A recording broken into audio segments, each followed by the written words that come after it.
तो क्लियर हो गया सॉल्वेंट हाइड्राइड आइसोमेरिज्म। तो फिर से मीट कर देते हैं, सॉल्वेंट हाइड्राइड आइसोमेरिज्म में किस चीज का फर्क होगा? जो सॉल्वेंट मॉलिक्यूल होगा वो as a ligand and as a free solvent अलग अलग होगा। पहले केस में 6 सॉल्वेंट मॉलिक्यूल है, 6 के 6 लिगेंड है। दूसरे केस में मैंने एक वाटर मॉलिक्यूल बाहर करके एक Cl अंदर कर दिया, जिसमें साफ दिखाई दे रहा है कि 5 वाटर मॉलिक्यूल लिगेंड है और जो वाटर मॉलिक्यूल बाहर चला गया वो क्या है? Free solvent. एक Cl एक वाटर मॉलिक्यूल और बाहर करके एक Cl अंदर कर दिया, तो यहाँ पे दिखाई दे रहा है कि 4 वाटर मॉलिक्यूल लिगेंड है और 2 क्या है? Free solvent. तो ये 3 आइसोमर जो आपको यहाँ पे दिखाई दे रहे हैं, they all differ in the number of solvent molecule as a ligand and as a free solvent. सब में सॉल्वेंट मॉलिक्यूल का number as a ligand and as a free solvent अलग अलग है। ऐसी आइसोमेरिज्म को सॉल्वेंट या फिर क्या कहते हैं? हाइड्रेट आइसोमेरिज्म कहते हैं। आगे समझ में? चौथी कैटेगरी क्या होती है? कोऑर्डिनेशन कंपाउंड्स के अंदर चौथी कैटेगरी जो आइसोमेरिज्म की है वो है कोऑर्डिनेशन आइसोमेरिज्म। क्या है? Coordination isomerism. हेडिंग डालें coordination isomerism. The last isomerism, structural isomerism in coordination compound is known as coordination isomerism. अब देखो यार, इसको पहचानने का सबसे आसान तरीका है, आप अभी तक जितना मैंने क्लास में पढ़ाया, मैं हमेशा किस चीज पे फोकस कर रहा हूँ कि आपको कंपाउंड को देखकर उसके अंदर कौन सी आइसोमेरिज्म है ये पहचानना आना चाहिए, पहली बात। सेकंड थिंग, अगर आपने उसको पहचान लिया तो फिर उसका क्या बनाना आना चाहिए? आइसोमर बनाना आना चाहिए। अगर आप लिंकेज कह रहे हैं तो उसका लिंकेज आइसोमर आपको बनाना आना चाहिए।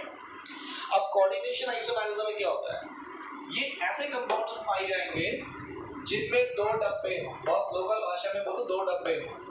कल जो लोग नहीं आए थे, कल हमने ऐसे कंपाउंड्स भी पढ़े थे, ये देखो, जिनके अंदर 2-2 ब्रैकेट्स होते हैं। जनरली कोऑर्डिनेशन कंपाउंड में एक डब्बा होता है, एक चीज डब्बे से बाहर। लेकिन कल हमने आपको बताया था कि कुछ कोऑर्डिनेशन कंपाउंड्स ऐसे भी होते हैं। ये देखो, इधर बोर्ड पे लिखे हुए ये 2 डब्बे वाले। हमेशा पहला पार्ट प्लस होता है, दूसरा पार्ट, पहला पार्ट प्लस भी कॉम्प्लेक्स है। ये कॉम्प्लेक्स है कि नहीं है? और ये भी क्या है? कॉम्प्लेक्स। यानी कि ये इन ऐसे कोऑर्डिनेशन कंपाउंड में पाई जाती है आइसोमेरिज्म जिनमें दोनों ही पार्ट, पॉजिटिव पार्ट और नेगेटिव पार्ट, दोनों ही पार्ट कैसे हो? कॉम्प्लेक्स। अब जैसे मैंने ये लिखा, CONS5 Cl 2 प्लस और बाहर कर दिया मैंने SO4 -2 प्लस। तो भाई इसमें केवल पॉजिटिव पार्ट ही क्या है? नेगेटिव पार्ट आपका सिंपल है, sulphate ion, simple ion, this is complex ion. लेकिन यहाँ पर क्या होगा? दोनों ही आयन कैसे हैं? यानी कि 2 डब्बे आएंगे, दैट्स इट। जहाँ 2 डब्बे दिख जाए समझ जाओ कौन सी आइसोमेरिज्म। अब आपसे पूछेगा इसका कोऑर्डिनेशन आइसोमर बना के दिखाओ, होगा तो ये है, इसका कोऑर्डिनेशन आइसोमर बना के दिखाओ। आगे समझ में? तो आपको क्या करना है? लिगेंड्स की पोजीशन को अदला बदली कर दो। क्या कर दो? लिगेंड की पोजीशन बदल दो। आप सेंट्रल मेटल एटम भी बदल सकते हो। चलो सेंट्रल मेटल एटम बदल देते हैं। सेंट्रल मेटल एटम बदल गया, लिगेंड अपना आप ही बदल गया। क्या करूं बताओ? CO को पहले कर दो, अरे बोलो, और CN को मैंने सेंट्रल मेटल एटम बदल दिया। दूसरे तरीके से देखो तो मैंने लिगेंड्स बदल दिए। पहले CN किसके साथ थे? कोबाल्ट के साथ थे। अब CN किसके साथ है? क्रोमियम के साथ है। तो हमने क्या कर दी है? लिगेंड्स की। सर के सारे लिगेंड बदलने जरूरी है? कोई जरूरी नहीं है। आप 2 वाटर यहाँ से यहाँ दो तो बदले में 2 CN कर दो। जितने लिगेंड्स तुम एक्सचेंज कर रहे हो, देखो मैंने यहाँ से शिफ्ट करके 6 वाटर उधर ले गया, तो मैं 6 के 6 CN इधर ले आया। समझ में? देख रहे ना, 6 के 6 वाटर किसके साथ है? क्रोमियम के साथ। या 6 के 6 वाटर किसके साथ आ गए? क्रोमियम के साथ।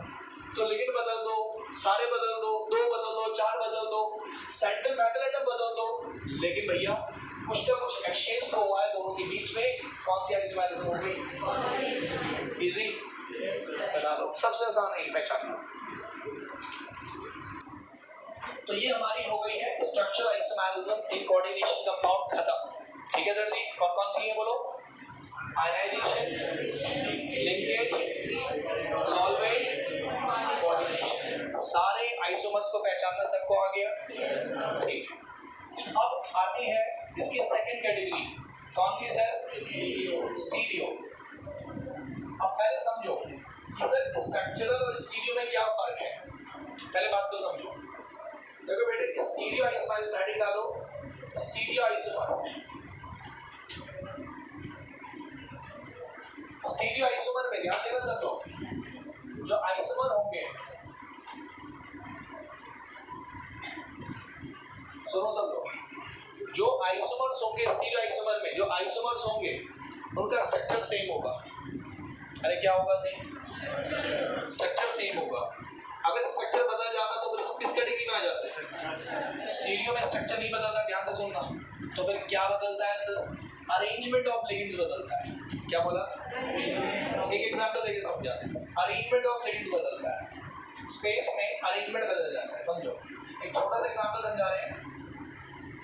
सपोज एक कंपाउंड है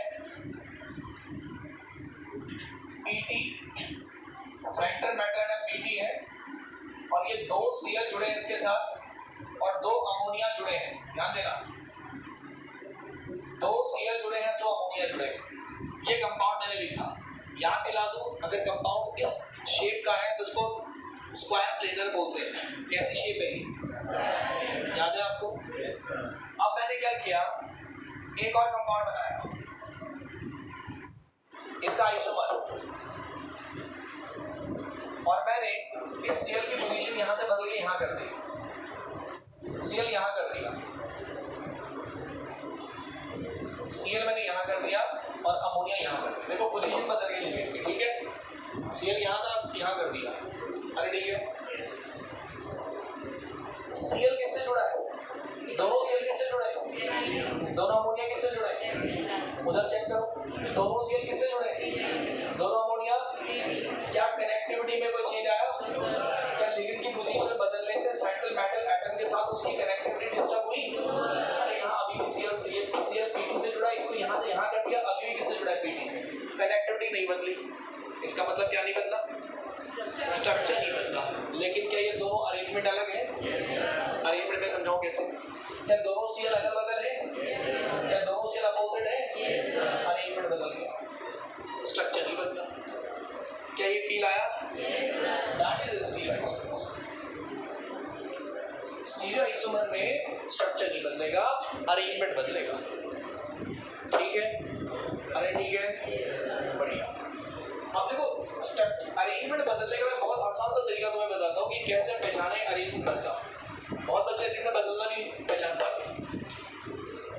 स्क्वायर प्लेनर की मैं बात करूँ अगर, तो बेटे सारे एंगल 90, 360 होंगे। बताओ दो Cl के बीच में कितने डिग्री का एंगल है? 90, अगल बगल है तो 90 कितने का है? और यहाँ Cl के बीच में कितना है? तो अगर लिगेंड की पोजीशन बदलने से उनके बीच का क्या बदल जाए?